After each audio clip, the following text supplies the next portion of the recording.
जय हिंद। लॉकडाउन से पहले हम लोग जो पढ़े थे वो रंध्र पढ़ रहे थे। रंध्र में हम लोग रंध्र का स्ट्रक्चर देखे थे। जनरली ये इस समय जो आपको वीडियो प्रोवाइड किया जा रहा है वो लॉकडाउन को देखते हुए किया जा रहा है।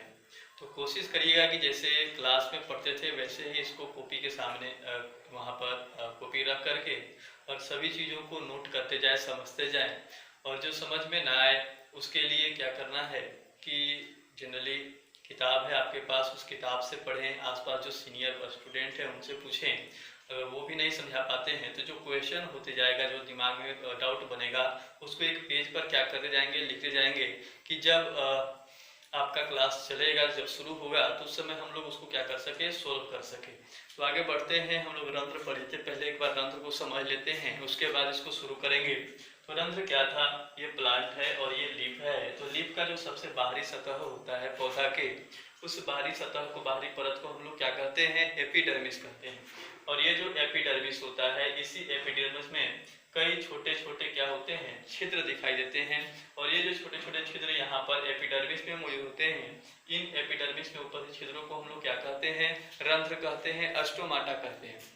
तो ये जो अस्टोमाटा होता है, जनरली पत्तियों के एपिडर्मिस में मौजूद छोटे छोटे छिद्रों को ही हम लोग क्या कहेंगे, अस्टोमाटा कहते हैं। इनका काम क्या होता है? तो ये पौधों में जो गैसेस होता है उसके आदान प्रदान में, विनिमय में सहायता करते हैं। कार्बन डाइऑक्साइड को ग्रहण करने में, ऑक्सीजन को मुक्त करने में सहायता करते हैं। और साथ ही साथ जो वाष्पोत्सर्जन की क्रिया होती है, जो आवश्यकता से अधिक जल होता है उसको पौधों से वाष्प के रूप में बाहर निकालने की जो विधि, उसको वाष्पोत्सर्जन, और उस वाष्पोत्सर्जन क्रिया में भी जो सहायता करता है पौधों को, वो कौन करता है, रंध्र करता है। तो स्ट्रक्चर हम लोग देख लिए थे कि रंध्र का स्ट्रक्चर, संरचना क्या होता है। फिर इसके बाद यहाँ पर देखना है कि रंध्र कैसे खुलता है, कैसे बंद होता है। तो उसको समझाने का कोशिश करते हैं, समझने का कोशिश करिए आप लोग। जनरली बैलून हम लोग देखे थे, 2 बैलून देखे होंगे आप लोग इस प्रकार से, जो मेला में होता है, इस तरह से लंबा वाला बैलून होता है और उसके ऊपर क्या होता है, ये यहाँ पर ऊपर बड़ा सा बैलून होता है। तो सिर्फ लंबा वाला बैलून को देखना है।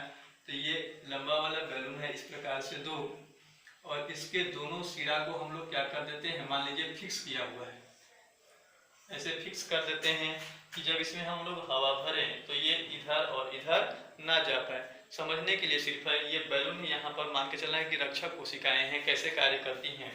तो यहाँ पर क्या होता है, अब ये दोनों सिरा जो है हम लोग फिक्स कर दिए और इसमें हवा भरते हैं, एयर। तो जब एयर इसमें भरेंगे तो क्या होगा, ये धीरे धीरे फैलेगा, और जब ये धीरे धीरे फैलेगा तो ये इधर नहीं जा सकता है और ये इधर नहीं जा सकता है। तो फिर अंत क्या होगा कि ये दोनों जब इसमें हवा भरना शुरू होगा तो ये जो ऐसे हैं, ये धीरे धीरे इस तरह से क्या होगा, फैलेगा। और जब ये इस तरह से फैलना शुरू होगा, इस तरह से देखिए, तो यहाँ पर 2 रक्षक कोशिकाओं के बीच में यहाँ पर क्या होगा, गैप क्रिएट होगा। ये इस तरह से फैलेगा, फैलने से बीच में क्या होगा, गैप क्रिएट होगा, और उस गैप को ही हम लोग क्या कहते हैं, रंध्र कहते हैं। ठीक है ना। जनरली क्या होता है कि इसी प्रकार से रंध्र में 2 रक्षक कोशिकाएं होती हैं, और रक्षक कोशिकाएं जो हैं वो क्या करते हैं, जब जल को अवशोषित करते हैं, तो जब उनमें जल भरने लगता है तो रक्षक कोशिकाएं जो है फूल जाती हैं, और फूलने के बाद वो इस प्रकार से क्या हो जाता है, खुल जाता है। तो कहते हैं कि रंध्र जो है वो क्या हो गया है, खुल गया है। और जब रंध्र को बंद होना होता है तो इनमें उपस्थित जो हवा होता है, जो जल होता है, वो क्या होता है, बाहर निकलता है। और जब ये बाहर निकलेगा तो रक्षक कोशिकाएं जो है वो पुनः से सिकुड़ करके अपने स्थान पर चले जाएंगे। और जैसे ही रक्षक कोशिकाएं सिकुड़ करके अपने स्थान पर जाएंगे तो रंध्र पुनः क्या हो जाता है, बंद हो जाता है। तो किताब में जो लिखा है कि रंध्र के खुलने और बंद होने की जो क्रिया विधि होती है वो स्फीति पर निर्भर करती है। स्फीति क्या होता है समझिएगा। जनरली जब ये इसमें, अब ये बैलून को हटाते हैं, रक्षक कोशिका को रखते हैं, ये है रक्षक कोशिका। अब ये रक्षक कोशिका जो है वो क्या करता है, जब इसमें वाटर, पानी, ये पानी को, जल को क्या करता है, अवशोषित करेगा। तो अवशोषित करेगा तो जो जल है इस रक्षक कोशिका में क्या होगा, भरेगा। ठीक है, इस कोशिका में भी भरेगा, इस कोशिका में भी भरेगा, दोनों कोशिकाओं में जो जल है वो भरेंगे। और जब जल इसमें इंटर करेगा तो जैसे जैसे जल का मात्रा बढ़ेगा, वो जो जल है वो इस रक्षक कोशिका के भित्ति के ऊपर क्या करेगा, बल लगाएगा। ठीक है ना, प्रेशर लगाएगा, बल लगाएगा, दाब लगाएगा। तो यहाँ पर ये जब बल लगाएगा तो ये इधर की ओर क्या होगा, फैलेगा। तो ये जो तरल द्वारा, ये तरल है, जल एक प्रकार का तरल है, और तरल जब अंदर घुस रहा है, इसके अंदर प्रवेश कर रहा है, तो ये इस रक्षक कोशिका के कोशिका भित्ति के ऊपर क्या कर रहा है, बल लगा रहा है। और जब कोई तरल जो है वो किसी कोशिका भित्ति के ऊपर या कोशिका झिल्ली के ऊपर बल लगाता है, तो उसके द्वारा लगाए गए बल को ही हम लोग क्या कहते हैं, अस्फीति कहते हैं। तो ये अस्फीति क्या होता है, इस रक्षक कोशिका को खोलता है, और उसके खुलने से जो यहाँ पर गैप क्रिएट होगा, उस गैप को ही हम लोग क्या कहेंगे, रंध्र कहेंगे। ठीक है, तो आगे देखते हैं रंध्र खुलने और बंद होने की क्रियाविधि कैसे संपन्न होती है।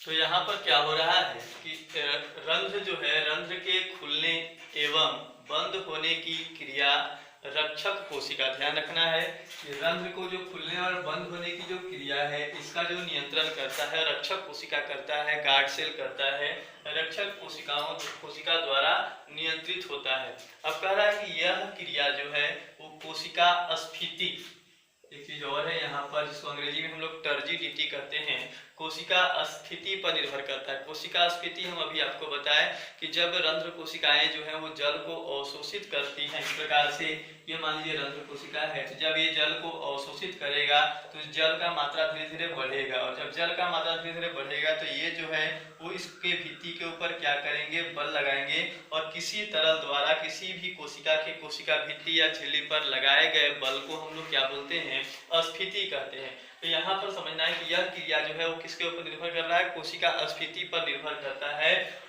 जब रक्षक कोशिकाएं जो है, रक्षक कोशिकाओं में कौन, जल जो है वो प्रवेश करता है, तो रक्षक कोशिकाओं के फूलने से, रक्षक कोशिकाएं फूलेंगे और उनके फूलने से क्या जाता है, रंध्र, उनके बीच में गैप क्रिएट होता है, और गैप जब क्रिएट होगा तो रंध्र क्या जाता है, खुल जाता है। वहीं दूसरी ओर देखें तो जब रक्षक कोशिकाओं से जल जो है वो बाहर निकल जाता है, जल जो है इससे बाहर निकलेगा, तो जब जल बाहर निकलेगा, जो इस तरह से खुला हुआ है रक्षक कोशिका है, वो धीरे धीरे क्या होगा, सिकुड़ेगा, और उसके सिकुड़ने से जो रंध्र है वो पूरी तरह से क्या हो जाता है, बंद हो जाता है। तो रंध्र के खुलने और बंद होने की क्रियाविधि सिंपल है। रंध्र जो है उसको नियंत्रित कौन करता है, रक्षक कोशिका करता है। रक्षक कोशिकाएं जब जल अवशोषित करती हैं तो उसके कारण रक्षक कोशिकाएं फूलती हैं, और उनके फूलने से रंध्र जो है वो क्या हो जाता है, खुल जाता है। वहीं जब रक्षक कोशिकाओं से जल जो है वो बाहर निकलता है, तो रक्षक कोशिकाएं जो है वो धीरे धीरे क्या होती है, सिकुड़ते हैं, और उनके सिकुड़ने से रंध्र जो है वो क्या हो जाता है, बंद हो जाता है। ये रक्षक रंध्र कोशिकाओं के बारे में था, रक्षक कोशिकाओं के बारे में कि रंध्र कैसे खुलता है। इसको आप क्या कर लीजिए, वीडियो रोक करके पॉज करके और इसको नोट कर लीजिए, रंध्र के खुलने और बंद होने की क्रियाविधि। हेडिंग डाल के इसमें लिखिएगा रंध्र के खुलने और बंद होने की क्रियाविधि, उसके बाद नोट करिएगा, नोट कर लीजिए।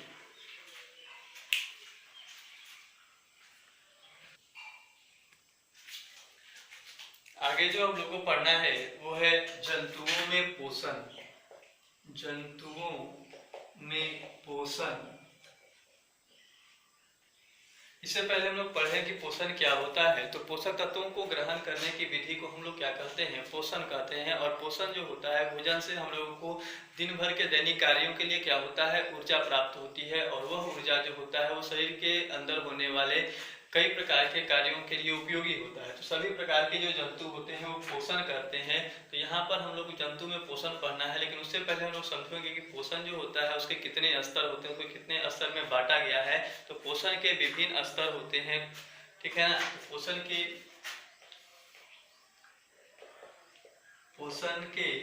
विभिन्न स्तर, और उसमें पहला जो स्तर आता है उसको हम लोग कहते हैं अंतर्ग्रहण। अंतर्ग्रहण, ये अंतर्ग्रहण का मतलब होता है इंजेक्शन। थोड़ा सा लिखावट वाला देख लीजिएगा इधर उधर, ठीक है। तो अंतर्ग्रहण जो होता है उसको इंजेक्शन कहते हैं। जनरली जब आपको भोजन को हम लोग क्या करते हैं, ग्रहण करते हैं। कोई भी फूड जो होता है उसको जब बाहर से हम लोग अंदर ग्रहण करते हैं, तो उस भोजन को ग्रहण करने की विधि को ही हम लोग क्या कहेंगे, अंतर्ग्रहण कहते हैं, इंजेक्शन कहते हैं। इंजेक्शन का मतलब होता है intake of food. Intake of food का मतलब भोजन को ग्रहण करना। तो इसका सीधा सा मतलब क्या होगा कि भोजन को ग्रहण करने की विधि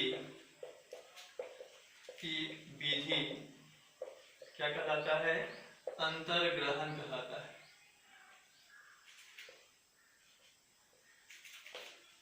अंतर्ग्रहण कहलाता है।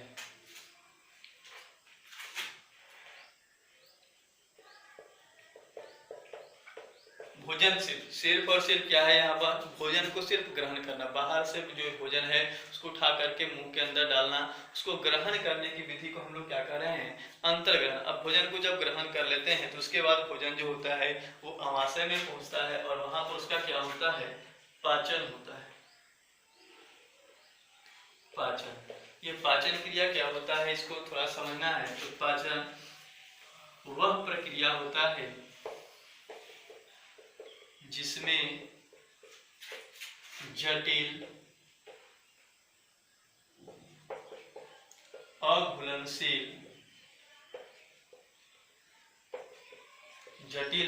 अघुलनशील कार्बनिक पदार्थों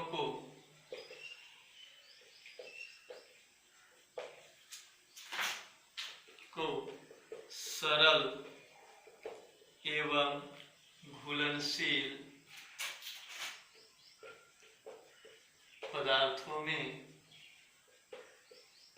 परिवर्तित किया जाता है।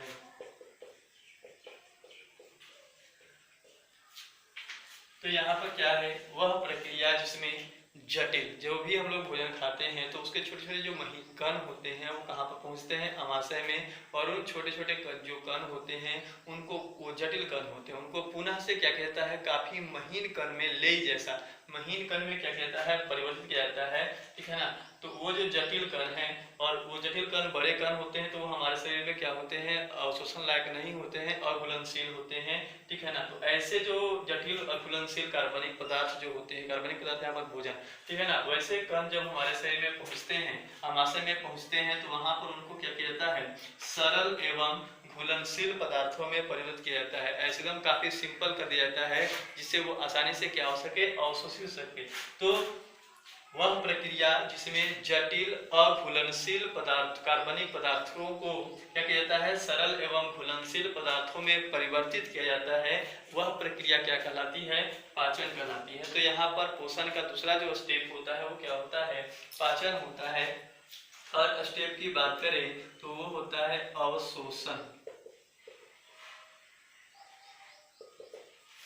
अब ये जो भोजन पच गया तो पचने के बाद वो क्या होता है, आंत में पहुंचता है, और आंत में से उसको कहाँ पर पहुंचता है, आंत के भित्ति द्वारा उपस्थित जो वहां पर आंत के भित्ति के अंदर जो माइक्रोफिलाई होते हैं, सूक्ष्म अंकुर होते हैं, वो भोजन को क्या करते हैं, पोषक तत्वों को अवशोषित करते हैं, और अवशोषित करके उसको कहाँ पहुंचाते हैं, रक्त में पहुंचाते हैं। तो अवशोषण का मतलब क्या होता है, पचे हुए भोजन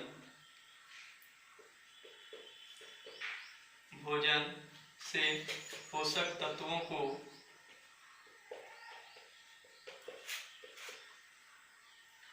रक्त में प्रवेश करने की विधि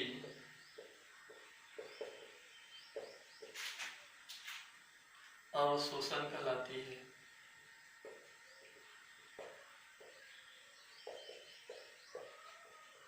तो यहाँ पर क्या होता है कि जो पचा हुआ भोजन है वो आंत में जाता है, और आंत में छोटे छोटे सूक्ष्म अंकुर होते हैं जो पचे हुए भोजन से जो पोषक तत्व होता है उसको अवशोषित करते हैं, और अवशोषित करने के बाद उसको कहाँ पर पहुँचाते हैं, रक्त में पहुँचाते हैं। अब ये जो रक्त है वो पचे हुए भोजन को क्या करेगा, शरीर के अलग अलग भागों में पहुँचाएगा, और वहाँ पर कोशिकाओं में क्या होता है, उनसे एनर्जी का निर्माण किया जाता है। तो वो जो प्रोसेस होता है उसको बोलते हैं संलयन।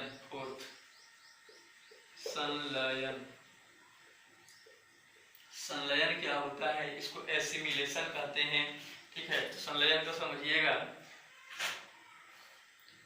अवशोषित भोजन को रक्त द्वारा शरीर के विभिन्न कोशिकाओं में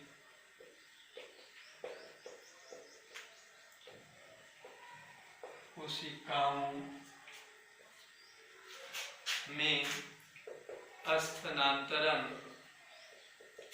एवं उनसे ऊर्जा का निर्माण संलयन कहलाता है।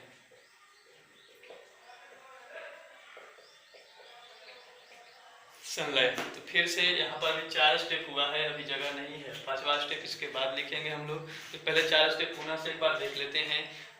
तो किसी भी जीव में जो पोषण होते हैं, पोषण के मुख्य रूप से कितने स्टेप होते हैं? 5 स्टेप होते हैं, 5 स्तर होते हैं। सबसे पहला स्तर होता है अंतर्ग्रहण। अंतर्ग्रहण में हम लोग क्या करते हैं, कोई भी भोज्य पदार्थ जो होता है उसको पुनः से ग्रहण करते हैं। भोजन को ग्रहण करने की जो विधि होती है उस विधि को ही हम लोग क्या कहते हैं, अंतर्ग्रहण कहते हैं। अब ये जो भोजन को हम लोग ग्रहण करते हैं वो एक जटिल और अघुलनशील पदार्थ के रूप में होता है, जो कहाँ पर पहुँचता है, अमाशय में पहुँचता है। अब वहां पर जाने के बाद जो अमाशय होता है उस जटिल और अघुलनशील पदार्थ को पुनः किसमें बदलता है, सरल एवं घुलनशील पदार्थों में परिवर्तित करता है। और वह प्रक्रिया जिसके द्वारा जटिल और अघुलनशील पदार्थों को सरल एवं घुलनशील पदार्थों में परिवर्तित किया जाता है उसको हम लोग क्या कहते हैं, पाचन, डाइजेशन कहते हैं। ठीक है।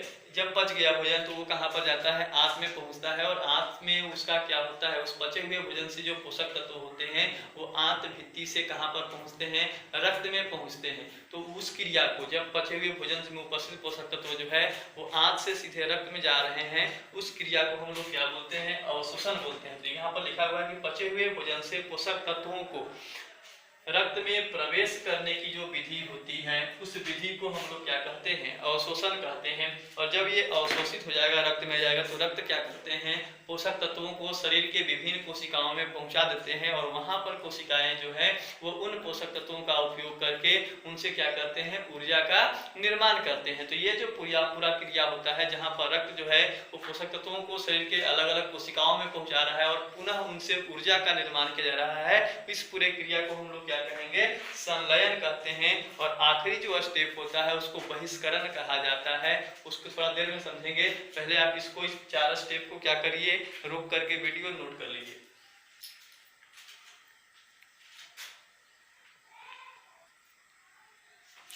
देखिए 5वां स्टेप जो होता है वो होता है बहिष्करण। इसको बोलते हैं इजेशन। इजेशन मतलब रिमूवल ऑफ वेस्ट मटेरियल। अब अपचा भोजन जो हमारे शरीर में बच गया है, शेष बच गया है, जो वेस्ट मटेरियल है, व्यर्थ का पदार्थ है, उसको शरीर से बाहर निकालने की जो विधि होती है उसको हम लोग क्या कहते हैं, बहिष्करण कहते हैं। तो इसका मतलब क्या होता है कि अपचे भोजन, अपचे एवं व्यर्थ के उपस्थित भोज्य पदार्थों को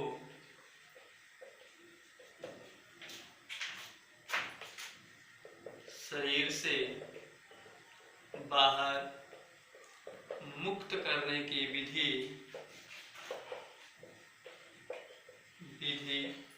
बहिष्करण कहलाती है।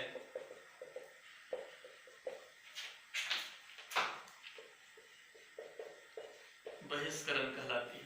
तो ये पोषण के 5 स्तर थे। पहला अंतर्ग्रहण, एक बार फिर रिपीट कर रहे हैं, भोजन को ग्रहण करने की विधि क्या कहलाती है, अंतर्ग्रहण कहलाती है। दूसरा स्टेप बताया हमको पाचन, जो भोजन ग्रहण करते हैं वो जटिल कार्बनिक पदार्थ के रूप में होता है।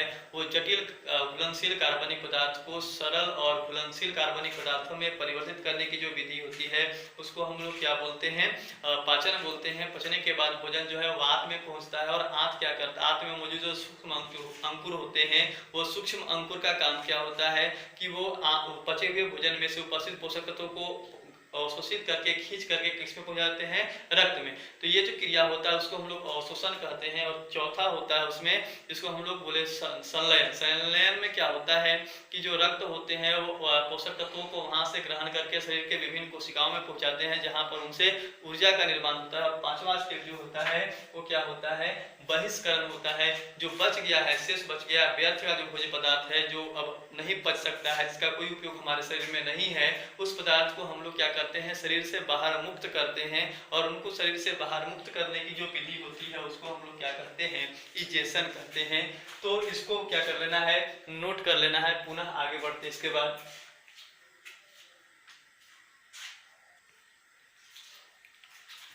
जनरली जो नोट कर रहे होंगे तो वो लोग क्या करते हैं, उनको दिक्कत होता है, एक शिकायत होता है कि आप काफ़ी छोटा छोटा लिखते हैं। तो आप जैसे हम एडजस्ट कर रहे हैं वैसे आपको भी एडजस्ट करना है। ये कोचिंग वाला बोर्ड नहीं है, तो ये बोर्ड का साइज जो है वो काफ़ी छोटा है, यहाँ पर छोटा छोटा ही लिखाएगा। तो आपको क्या करना है, कोशिश करना है कि थोड़ा सा आपको भी मेहनत पड़ेगा, लेकिन नोट करते ही जाना है, ठीक है ना। बहुत लोगों का शिकायत रहता है काफ़ी छोटा लगते हैं, क्लियर नहीं दिखाई देता है। तो हम बोल भी रहे हैं उस चीज़ को, तो आप क्या करते रहिए, कॉपी सामने लेकर के बैठिए और नोट करते रहिए, धीरे धीरे आपको भी आदत लग जाएगा। अब हम लोग को जो आगे पढ़ना है वो पढ़ना है अमीबा में पोषण। जनरली हम लोग जब 2 में पोषण पढ़ रहे हैं तो सरल जीव से शुरू करेंगे, अमीबा में पढ़ेंगे, फिर उसके बाद पैरामीशियम में पढ़ेंगे, और अंत में हम लोग किसके बारे में पढ़ेंगे, खुद के बारे में, मनुष्य के बारे में पढ़ेंगे। तो सबसे पहले जानते हैं अमीबा। छोटे क्लासों से हम लोग पढ़ते आ रहे हैं कि अमीबा क्या होता है, उसके बारे में पहले जानते हैं, उसके बाद समझते हैं कि इसमें पोषण कैसे होता है। तो अमीबा जो है वो एक इस प्रकार का जीव होता है, ठीक है, इस प्रकार का अमीबा जीव होता है। तो ये जो अमीबा है ये कैसा जीव होता है, तो सरल होता है, एक कोशिकीय जीव होता है, जो कैसे जल में पाया जाता है, स्वच्छ जल में पाया जाता है। स्वच्छ जल का मतलब होता है नदी, तालाब, ये सब का जल, ठीक है। जल आपको बताए थे कि मेनली 2 भाग में बांटा गया है, एक होता है समुद्री जल और दूसरा होता है स्वच्छ जल। स्वच्छ जल का मतलब होता है नदी, तालाब, ये झरना, झील आदि का जो जल होता है उसको स्वच्छ जल कहते हैं। देखने में भले वो गंदा लगे लेकिन उसको हम लोग क्या कहेंगे, स्वच्छ जल कहेंगे। और दूसरा जो प्रकार होता है जल का वो होता है समुद्र जल। तो यहाँ पर ये जो अमीबा है ये मेनली आपको कहाँ पर मिलेगा, स्वच्छ जल में पाए जाने वाला एक कोशिकीय जीव होता है। और यहाँ पर देख सकते हैं कि यह सरल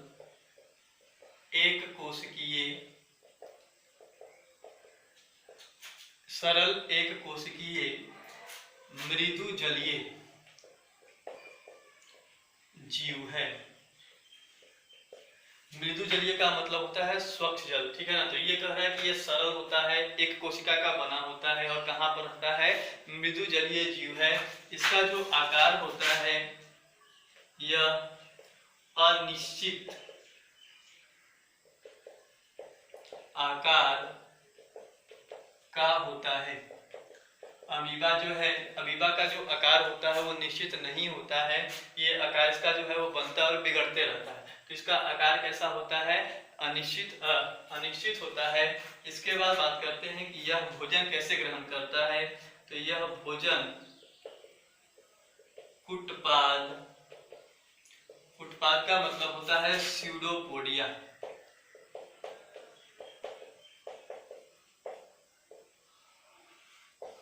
स्यूडोपोडिया के द्वारा ग्रहण करता है। स्यूडोपोडिया के द्वारा ग्रहण करता है। समझना क्या होता है, जैसे ये अमीबा जो है वो जल में मौजूद है, तो ये क्या करेगा, जैसे इसके पास ये जो है वो भोजन के कोई कण है, तो जैसे इसके पास ये भोजन का कोई कण आता है तो ये अमीबा क्या करता है, इस प्रकार से अपने कोशिका झिल्ली को आगे की ओर फैलाता है और इस प्रकार से उंगली नुमा संरचना का निर्माण करता है। तो ये जो अमीबा से बाहर ये जो उंगली नुमा संरचना बाहर निकल रहा है इस प्रकार से, इसी को हम लोग क्या बोलते हैं, कुटपाद कहते हैं। और ये जो कुटपाद होता है यही भोजन को ग्रहण करने में क्या करता है, सहायता करता है। तो यहाँ पर ये क्या ये अपने भोजन के रूप में किसको यूज करता है, जो जल में छोटे कोशिकीय जीव, छोटे एक कोशिकीय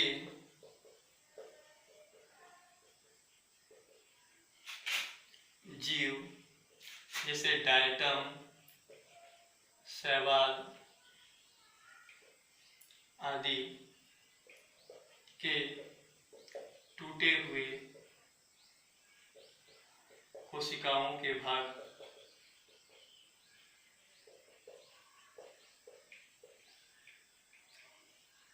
तो अमीबा जो होता है इसका काम क्या है कि ये अपने भोजन के रूप में समुद्र में पाए जाए जो जल में पाए जाने वाले छोटे सूक्ष्म जीव होते हैं उनके कोशिकाओं का जो टूटा हुआ भाग जो जल में मौजूद होता है उसको भोजन के रूप में, तो जैसे ही वो जो छोटे कोशिकाओं का टूटा हुआ भाग जो है वो अमीबा के पास पहुंचता है तो अमीबा का कोशिका झिल्ली जो है वो इस प्रकार से बढ़ करके इस अंगुलीनुमा संरचना का निर्माण करता है और इस अंगुलीनुमा संरचना को हम लोग क्या कहते हैं, उत्पाद कहते हैं। यहाँ पर सिंपल सा मतलब है कि अमीबा जो है वो अपना भोजन किसके सहायता से ग्रहण करता है, उत्पाद या स्यूडोपोडिया अंग्रेजी में कहते हैं। तो ये क्वेश्चन आया आया हुआ है एग्जाम में। इसके बाद क्या होता है कि जैसे ही भोजन इसके पास पहुंचता है, अब ये जो है चारों ओर से इस भोजन को क्या कर लेगा, घेर लेगा, और घेरने से उसका क्या होता है, भोजन रसधानी का निर्माण होता है। देखिए इस प्रकार से अब ये इसको चारों ओर से घेरने के बाद जो अमीबा है वो इस प्रकार से क्या करता है, अब ये भोजन इसके अंदर आ जाता है, कोशिका के अंदर। तो इस प्रकार से ये भोजन को क्या कर लेता है, चारों ओर से घेर देता है। अब ये भोजन इसके अंदर आ गया, तो ये जो भोजन घेरा हुआ संरचना है, इस संरचना को हम लोग क्या कहते हैं, रसधानी कहते हैं। ठीक है ना, भोजन रसधानी। तो ये जो भोजन रसधानी है उसका भी निर्माण किसके द्वारा हो रहा है, इसी सूडोपोडिया के द्वारा। ये जो सूडोपोडिया है वो इस प्रकार से इस भोजन को चारों ओर से क्या कर लेता है, घेर लेता है। और जैसे ही भोजन चारों ओर से घिरता है तो उसके बाद क्या होता है, जिस रसधानी का निर्माण, उसको हम लोग क्या बोलते हैं, भोजन रसधानी बोलते हैं। और यहाँ पर इसका क्या होता है, पाचन होता है। तो नेक्स्ट पॉइंट हम लोग लिख सकते हैं, अमीबा में भोजन का पाचन भोजन रसधानी में होता है। यहाँ पर भोजन पचेगा, ठीक है ना। और उसके बाद क्या होता है, भोजन पचने के बाद नेक्स्ट डायग्राम यहाँ पर बना रहे हैं, छोटा बोर्ड है देखिएगा। उसके बाद क्या होता है, ये जो भोजन है वो पचा हुआ भोजन है वो पूरे कोशिकाओं में क्या हो जाता है, विस्तृत हो जाता है। और उसके बाद वो क्या होता है, शरीर से बाहर निकलता है। तो नेक्स्ट पॉइंट लिख सकते हैं, पचे हुए भोजन का निष्कासन, पचे हुए भोजन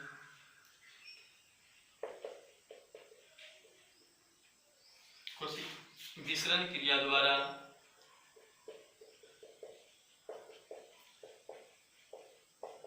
कोशिका के विभिन्न भागों में पहुंचते हैं,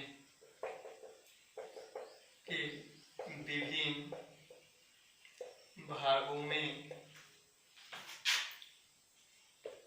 पहुंचते हैं।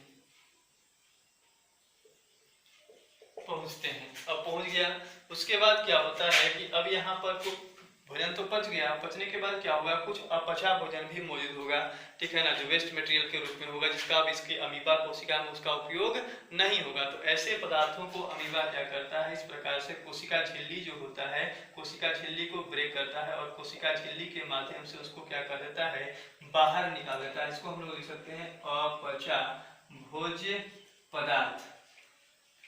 और ये अपचा भोज्य पदार्थ, इसका निष्कासन जो हो रहा है वो किसके द्वारा हो रहा है, कोशिका झिल्ली द्वारा हो रहा है। तो नेक्स्ट पॉइंट जो है उसको हम लोग यहाँ पर लिखते हैं, यहाँ पर ऐड कर लीजिएगा आप लोग, अपचा भोज्य पदार्थ का निष्कासन कोशिका झिल्ली द्वारा होता है। अपचा भोज्य पदार्थ का निष्कासन कोशिका झिल्ली द्वारा होता है, झिल्ली द्वारा होता है।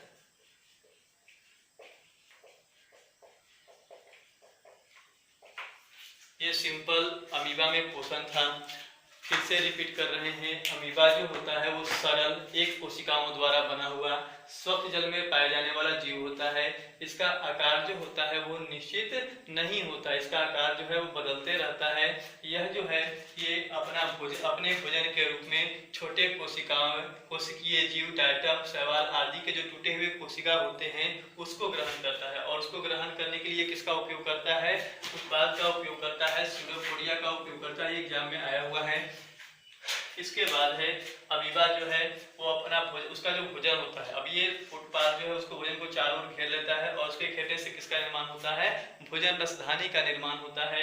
अब ये रसधानी जो है उसका काम क्या है कि यहाँ पर जो है भोजन का पाचन होता है। तो नेक्स्ट पॉइंट लिखा हुआ है कि अमीबा में जो भोजन का पाचन होता है वो कहाँ पर होता है, भोजन रसधानी में होता है। अब पच गया, तो पचने के बाद जो पोषक तत्व होते हैं वो विसरण क्रिया द्वारा कोशिकाओं में क्या हो जाते हैं, विभिन्न भागों में पहुंच जाते हैं। और जो अपचा भोजन होता है उसको शरीर से बाहर निकालने के लिए अमीबा में किसी प्रकार के विशेष अंग नहीं होते हैं। तो अमीबा जो होता है वो अपना अपचा भोज्य पदार्थ जो होता है उसका निष्कासन किसके द्वारा करता है, कोशिका झिल्ली के द्वारा करता है। तो ये है अमीबा में पोषण। कोशिश करना है पहले इसको नोट करें और नोट करने के बाद ये डायग्राम बनाना है। यहाँ पर ये पहला डायग्राम है, इसके बाद ये है, इसके बाद इसको बनाना है और लास्ट में इसको, ये इसके नीचे लिखना है अमीबा, डायग्राम नंबर 1 के नीचे। डायग्राम नंबर 2 के नीचे लिखना है आपको अंतर्ग्रहण। यहाँ पर भोजन का ग्रहण हो रहा है, अंतर्ग्रहण।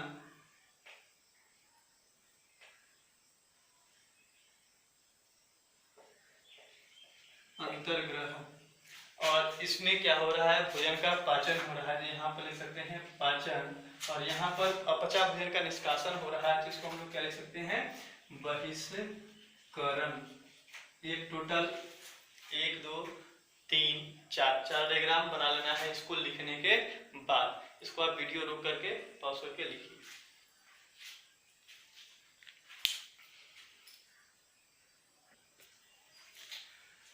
तो इसके बाद का जो हम लोग को पढ़ना है वो पढ़ना है पैरामीशियम में पोषण। पैरामीशियम में पोषण। और ये जो पैरामीशियम होता है ये भी एक कोशिकीय मृदुजलीय जीव ही होता है, लेकिन इसमें फर्क क्या है, तो इसका जो आकार होता है वो निश्चित होता है और ये चप्पल के जैसा दिखाई देता है। हम डायग्राम बनाएंगे तो आपको समझ में आएगा, लेकिन इसके बारे में हम लोग कल पढ़ेंगे, नेक्स्ट वाले लेक्चर में पढ़ेंगे। तब तक के लिए आप इसको नोट कर लीजिएगा अमीबा वाला को, और आगे बढ़ेंगे हम लोग नेक्स्ट क्लास में। तब तक के लिए धन्यवाद।